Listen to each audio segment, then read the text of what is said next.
So welcome to the monthly Brandcasting You client call.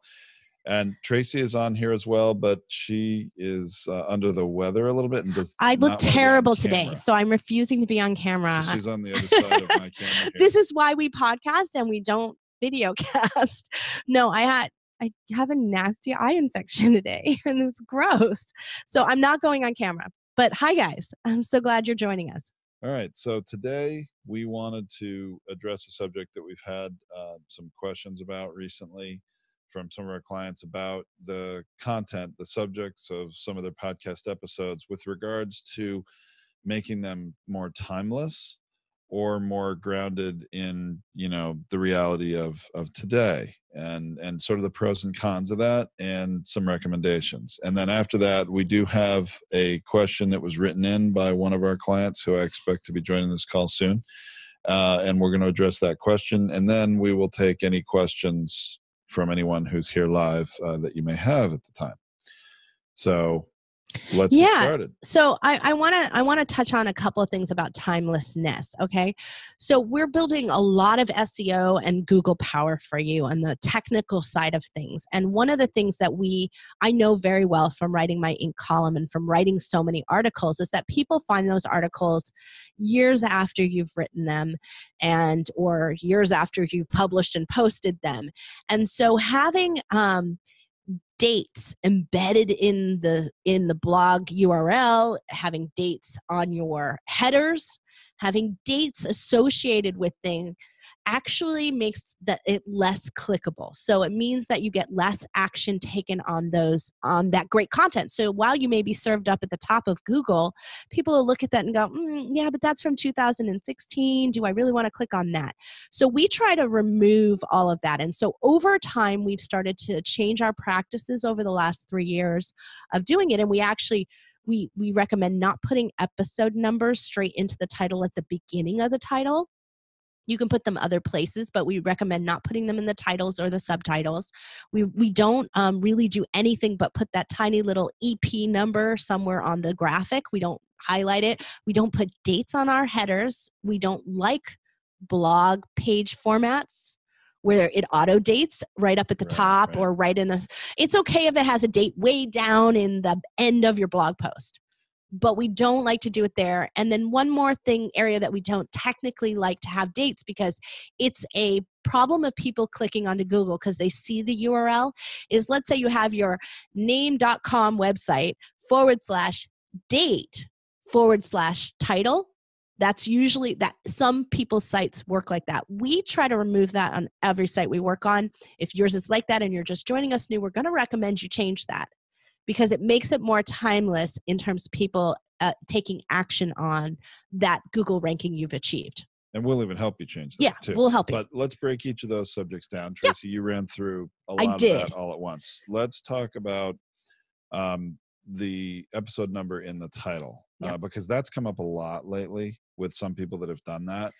And I want to sort of talk about why we don't recommend that. Part of it is because and especially the date, we don't recommend in the title. You don't want to ground that in the date. iTunes is going to publish the publication date of the episode anyway, so you don't need to put it in your title. But the episode number in the title, we don't recommend that because often it confuses people, because iTunes will list your episodes and they'll list how many episodes are live on iTunes. And often that number doesn't correspond to the episode number, either because you're listing the latest episode first and iTunes will always call that number 1, and then the older ones 2, 3, 4 and down on the line, which isn't really accurate to the episode number, and it just confuses people. And also oftentimes, especially when people have started their podcast before coming to work with us, those of you that are creating it new with us, this wouldn't be an issue, but oftentimes they'll have an episode 0 as the first episode. And anywhere that the podcast will be listed, whether it's iTunes, Stitcher, or wherever, or even on the smart podcast player that we install on all our clients' websites, they'll call episode 0 will always be listed as number 1.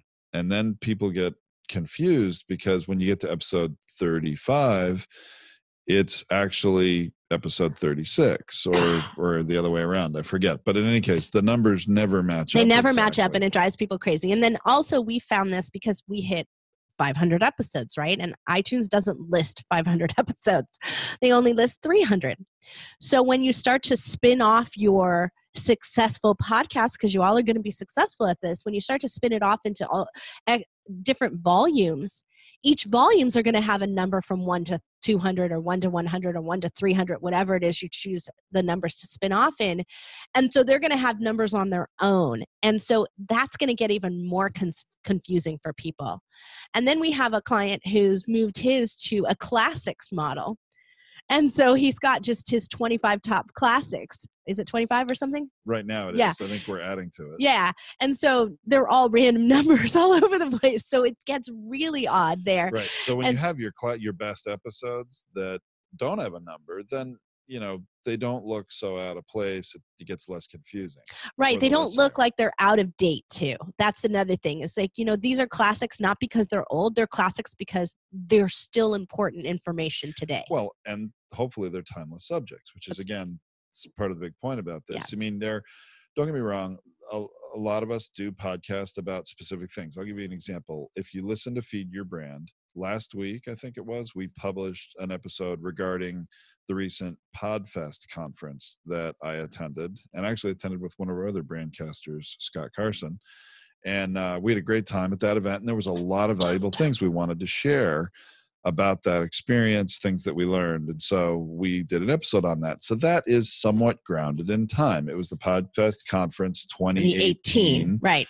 But we definitely put 2018 at the very end of the title, not the beginning when we published it. And I think there's a lot of valuable information in that will be pretty timeless. But in the future, there may be some things about that episode that, have changed. Like we talked about some new things Facebook is doing, and that may change. Right. And so in that case, you can always do update. You can write the word updated and you can give it a date, or you can just do like we did with says 2018. Next time it happens, it'll be 2019. And so we do these things because when someone's doing research for an article, or someone's going to be finding out information or wants to look at the best conferences for podcasting, and that comes up, they're going to want the most recent information. And so a lot of times when you have serials, sometimes the 2017 might rank higher than because the 2018 is new. But as a journalist, someone like I would click on that 2017 because it came up in the list, but I'd be looking for the 2018 update. And so it gives someone a reason to come back to look at when you put up your next update, or when a year from that date might be. And so it gives them a reason. So there is a place for dating things. It's just in a little bit different format. Right. So hopefully most of your episodes are going to be timeless content of some kind. And, you're sharing your wisdom, your experience, or your own stories, or those of your guests. And that kind of content is fantastic. And it continues to pay dividends 6 months, a year, even more down the road in terms of value to others, and also the value in terms of a piece of content, in terms of being ranked and indexed by Google for keywords. And we've talked about that before in past episodes or past calls, that people are going to search in Google search bar for the things you talk about because of your blog post. They're going to find your post, come to your site. So here's where, when somebody finds it 6 months, a year from now, you don't necessarily want to emphasize how old that post is. Now, ultimately, if someone really digs deep enough, they'll figure out it was published a long time ago, but you don't necessarily want to emphasize that it's a piece of content that's a year old, because it still has value today. So have encountered several client sites when they first come and work with us, that when they have a blog feed, and pretty much every site has a feed of the latest blogs, which would also be the podcast blogs on their site, and people can quickly scroll through, and look at the different subjects. And some of I would say the themes of their websites would actually write in the featured image. And we always have a header image or a featured image in the corner, and then the title and a little bit of the description of the episode in that feed. But it would have the date that it was published in really large block letters, sort of in your face, even covering some of the featured image or that header graphic, and obscuring some of it, which that never looks very good. But the worst part is there's the date right in front of you. You know exactly, when it was published, and people end up focusing more on that, or I would say they get distracted more by that and distracts them away from the subject or the image, the things that are going to draw them in, build anticipation to them wanting to click and go deeper. So that's something we definitely caution against. And it's related to this whole issue of timelessness. So Tracy, what was the next subject you mentioned earlier? So the other thing is like the technical side of having dates embedded in your URLs or in other places within what is going to be served up through Google. And so we try to be really careful about that. That's why we rewrite leading paragraphs. So it doesn't say in today's episode or in episode number 4, it doesn't say that anywhere. But if you're technically serving it up by the format of your blog posts, you want to change that. So I just want to give that heads up to people why we may be coming back to you and saying, hey, you have a static blog post set up because this is served up by your format that you set up when you first set up your website. It was like, how do you want to name things? Essentially. And that's how that titling and all of that happens, an automatic URL generation. And so from each blog post. And so we like to go back in and change those formats. We don't change old URLs. If you've already had a blog post there, we won't change that on you. But from this point forward, we will change it because we don't want to break your links. So we won't do that on you. But we will from this point forward, or whenever we catch that on yours and we mention it to you, or we start working with you, we recommend those changes so that it's just simply your website /title. And, thinking about that, you just want it to be quick and easy for people. Right. And you just want nothing to be in the way of them clicking. And if that date is like, that may be outdated, maybe I can find something new, and then they continue to scroll through Google, you just lost them. So that's what we don't want to have happen. So let's talk about the other one that I mentioned was header. So some people have a template on where it puts dates on your feed. Yeah. I actually already mentioned that. We don't want to put that on the header image either. No, so take that off. So let's talk about content of your episodes themselves. I mean, oftentimes we all have things that have happened recently that become a part of the stories we tell in our podcast, or even that of your guests. And we would recommend, even if there's something that happened recently, unless there's something about that point in time, that event, that date, that is important to mention the actual date. Generally, when we're talking about something that happened recently, I would tend to stay away from grounding that in the reality of time and just talk about, recently I was at a conference and encountered this person or heard this story, or, so that there's a way you can talk about the important subjects that you want to communicate to your audience without dating it. Right. That being said, things come up in the bigger picture news, right? And so as Tom put it, so we did an episode on bump stocks that were 3D printed in our 3D print podcast, and that was right after the Vegas shooting. Right. And it was personally relevant for us. And so we did an episode on that. And that's okay to do it that way. You can, though, when you're talking about those things. So every time one of these incidents happen, like Vegas, right? So, or like Florida, like you would refer to it that way, where you're setting it up as an example of that. And while it may be the most recent at that time, it doesn't make it any less relevant in the future. So you're not making it about that event, but you're making that event as an example of something. So you can use it that way, and that's perfectly all right, because obviously that's why you're talking about it at this moment. So we know that we have people who are dealing with people who are depressed or have substance abuse, or we have these kinds of problems, and you want to be dealing with things that are currently going on, but deal with them in a way at which you use them as examples and not as the impetus for the episode. I mean, there are times when it may make sense if there's a really hot topic that is grounded in some event that is blowing up on the internet, that you may want to take advantage of that. And, the viral nature of it, the fact that so many people are looking for it. But in general, with the kind of subjects that most of us talk about, it does make more sense to not ground them in time if you can. Right. It's perfectly okay to be grounding them, trending off of topics that are going on in the news and things that are happening, hashtags and all of those things, to do that in social media, but trying to keep your podcast, your episode, your post, all of those a little cleaner in terms of in terms of making it more timeless is important. Yeah, because, here's what often happens. People search in Google on subjects that they are interested in. And the more that it's obvious that the listing that's come up in Google is old, then the less clicks you'll probably get through on that. People will tend to go toward the most recent and most current things they find, and then look back through the older ones if they're not finding what they're needing or looking for. So that's another part of this, thought.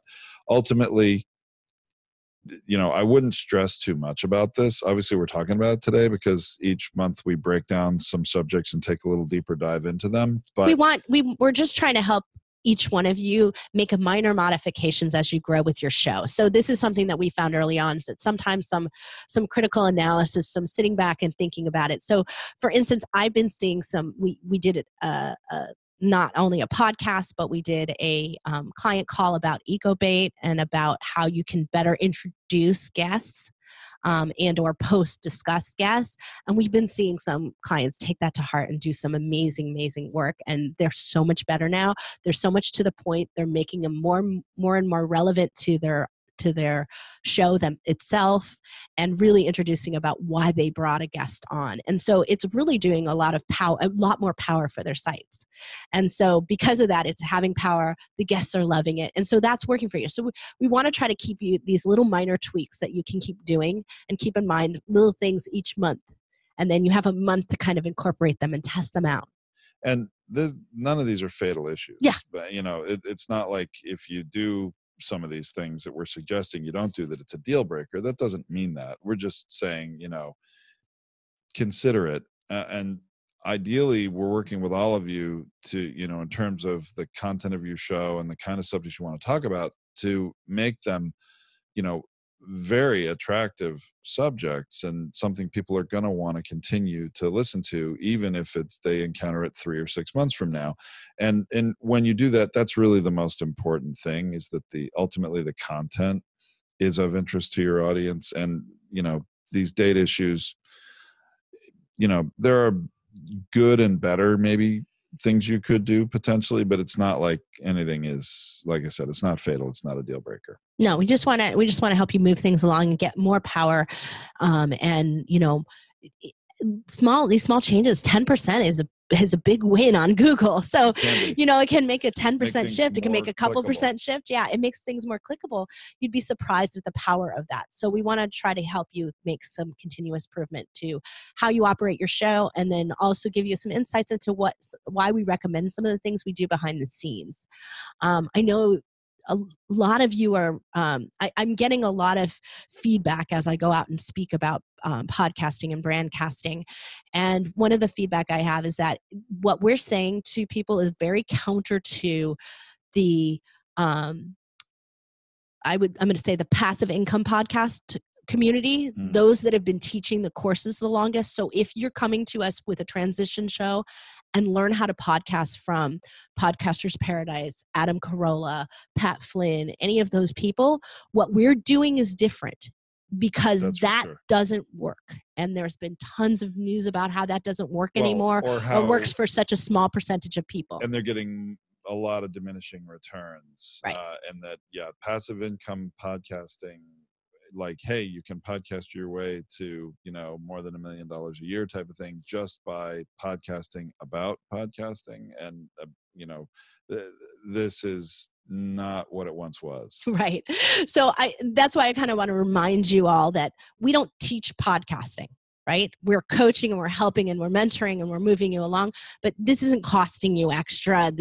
It's part of the services, because we want your show to be better. We want you to keep producing. That's our reason for doing it. But we also our course is free. Oh, for getting started? Yes. But it's also... But nobody does it. I have to say, nobody does it. Everything that we're doing is about helping you market and grow your business using this wonderful medium of podcasting as a tool. but it's not the end goal. It's No. just one tool out of many that we do and use for you to get you more exposure, to get more out of the podcast. But my reason for mentioning that our course is free and for that kind of thing is because when you see people who are shifting into selling their courses rather than doing more of the podcasting or making more of money from that, that's a sign that you have diminishing returns. And that's what we're seeing significant here. And in the marketplace in general. And that's where it's not working and that's where it's been breaking down. But we aren't here for that. We're here to build your business podcasting. This is not about passive income. And we're also here providing more done for you services. The course is a DIY, definitely a do-it-yourself for someone that's really going to go in and edit their own podcasts and deal with all the details themselves. That's a little different thing. Oh, totally different. But anyway, so timelessness is really important. We just want to really emphasize that because this is something critical. It's also something that has come up and in Columnists, we have monthly calls as well, and best practices are going on, and they actually have been deterring people from doing the 25 best podcasts of the year. You can say that, but saying 2018, they don't even want us to put stuff like that in there. Or, we had a big call about that with the transition between 2017 and 2018, that they didn't want us to say the dates of the year. They wanted to call us this year and last year.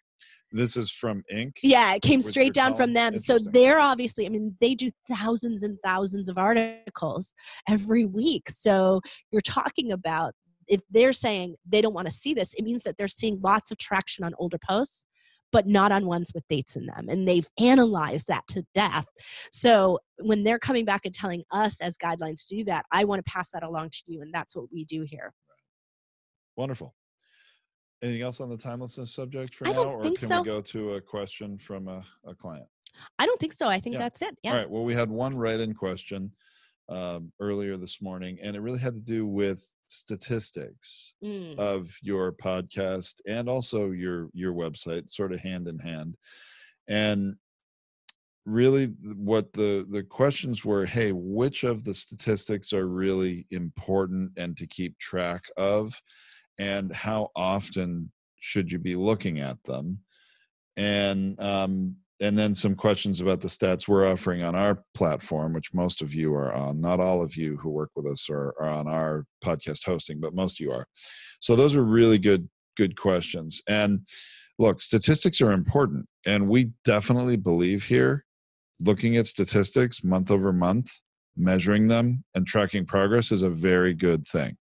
And we do it for ourselves. We do it for all of you. We each of us here in the office take responsibility for auditing several of our clients' podcasts each month, looking at the statistics for not only their podcast, but their website, because we have tools to do that, and make sure things are going in the right direction and make some suggestions if for some reason they're not. Fortunately, we really haven't had it happen where things are not going in the right direction. All of our clients continue to be progressing in terms of website traffic, keywords they're ranking on, backlinks they're getting, and in their podcast, the number of downloads they're getting every month, how many listeners they have, how many countries they're reaching. So let's talk about the statistics. I would not obsess over them, but I do think it's important to be mindful of them. So how often? This comes to how often you might look at them. I think it's important to be looking at your statistics monthly for sure. You can look at it weekly, and there will be changes week over week, but monthly I think is a little more practical and a little more meaningful, because things happen with seasonality sometimes that can give you a false indication. But generally, if you look month over month, you can get a really good read. And that's in terms of how many plays you're getting per episode, how many total plays all your episodes are getting month over month, how many countries people are downloading your podcast in. All those are things that you can track right on your user dashboard at podetize.com, which is our hosting platform URL. And you can look at that. Right on your dashboard are the global stats, tells you how many total downloads you have and how many unique downloads you have. I want to quickly mention something about that. Oftentimes, people will listen on more than one device. but they have one account with iTunes or one account with Google Play. So it might go to their phone and their tablet, or they might look at it on their desktop and their desktop and a laptop, or their laptop and their phone. So that's why with one account, people will be logged in sometimes on more than one device. So that's why you would get 2 downloads, because it'll automatically push to both devices, but it's really only one person, and the system knows that. So that's where your unique downloads is a little more accurate picture of, how many plays your podcast is actually getting. So bear that in mind. Our geographic stats have gotten a lot better lately, and also platform. If you're wondering how many people are listening on a Windows machine versus a Apple machine or even a Linux tablet or something, you can track all that. It's interesting, but it's really not that important. I think that really the geographic and the downloads, and especially how many downloads you're getting within the first week an episode is up there, that's something that it's really great to look at. And if you click into the detailed stats of a particular episode, you can see exactly, you can measure over the graph there how many downloads you got in that first week. But anyway, looking at these things generally month over month. Now, I've got another exciting thing to tell you about regarding stats, and it has more to do with your website. This is something new that we're developing right now, and by the end of March, it will be something that is live for all of our clients who host with us. Actually, all of our clients, even if you don't host with us, if you host your podcast on Libsyn, still you have dashboard access. Whoops, Sorry about that. Still you have dashboard access to your account with us on our platform, and you'll still be able to get this even if your podcast isn't hosted with us. And that is, you'll be able to see the key statistics of your website.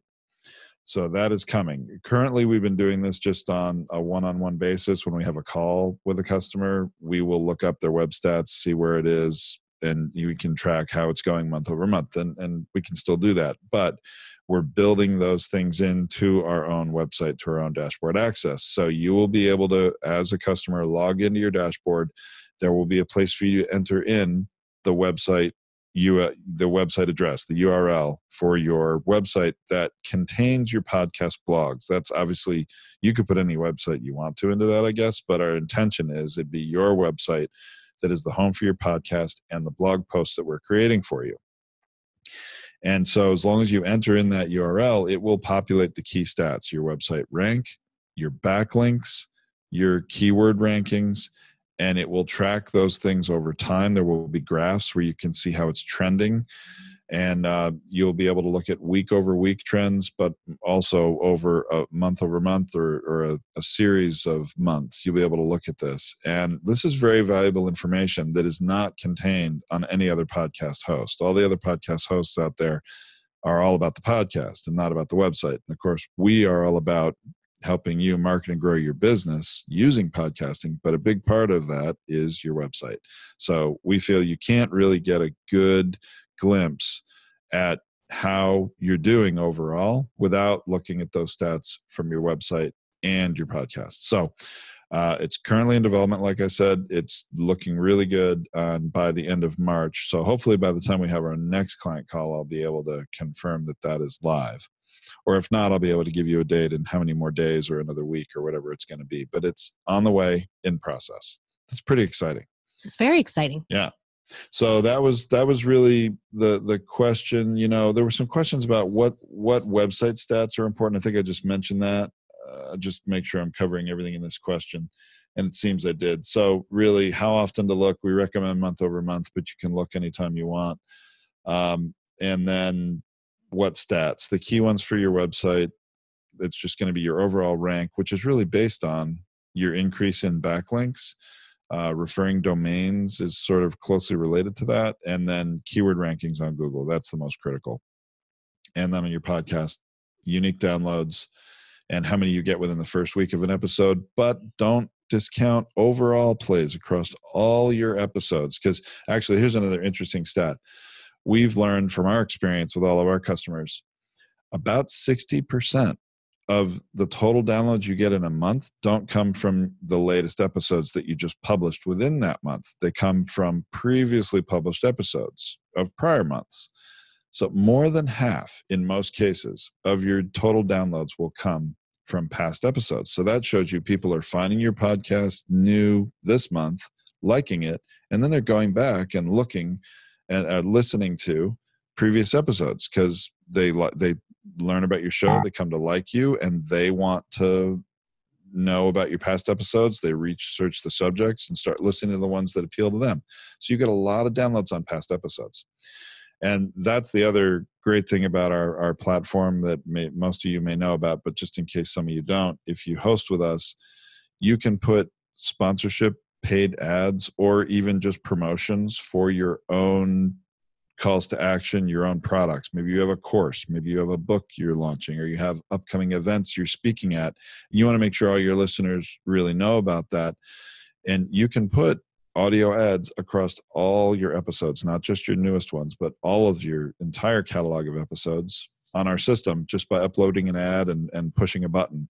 It's not that difficult. And we have a new tutorial video we just created about how to do that. So you can go to the help resources section of our website where your user dashboard is, and you can watch that video and see what it's like to put ads across your episodes.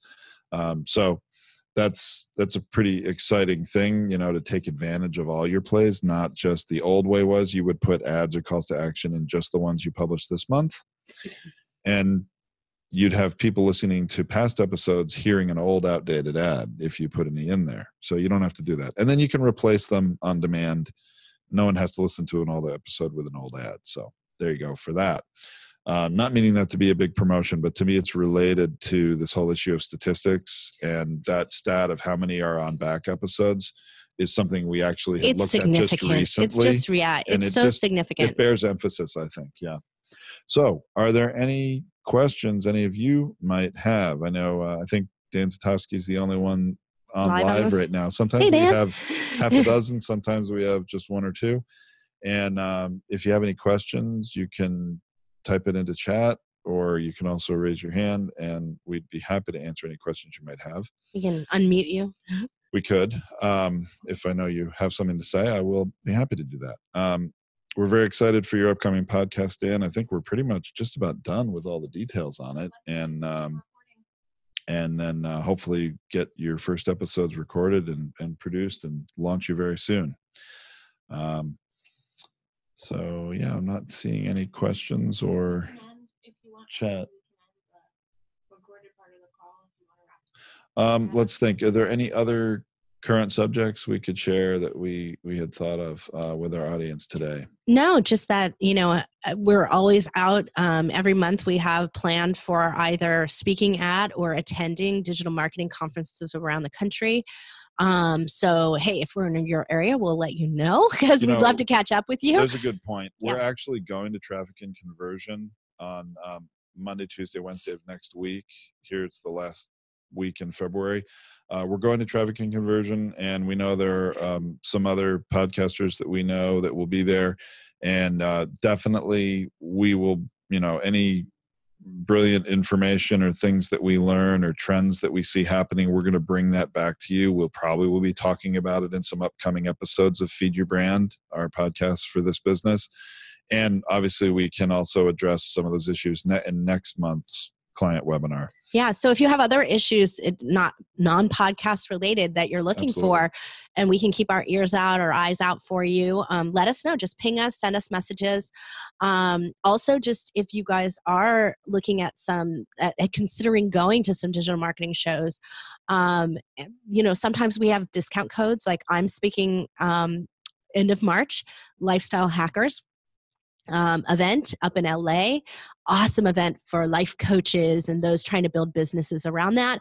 I have some seriously discounted VIP codes that take like $400 or $500 off of the cost of the event, and I think bring it down to $47, something ridiculously low like that. So I have some of those because I'm a speaker. So ping us if you've got something that you're interested in, and if we're attending or if we're going or if we have a connection, we'll be happy to see if we can get you guys some discounts to some of these places.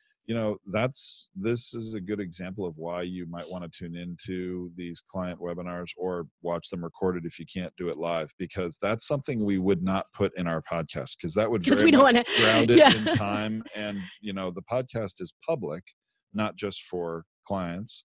So we wouldn't put that kind of information on discounts. Certainly we want to share it with any of you that are working with us and give you that opportunity if you want to go to these conferences to take advantage of that discount. So you need to be here or watch this at some point in order to get that. So that's Absolutely. Great. I didn't even know you had such I have some discounts. I have like 10 or 12 of them I get to use. So I'm happy to give them out to our clients and people who could really use them.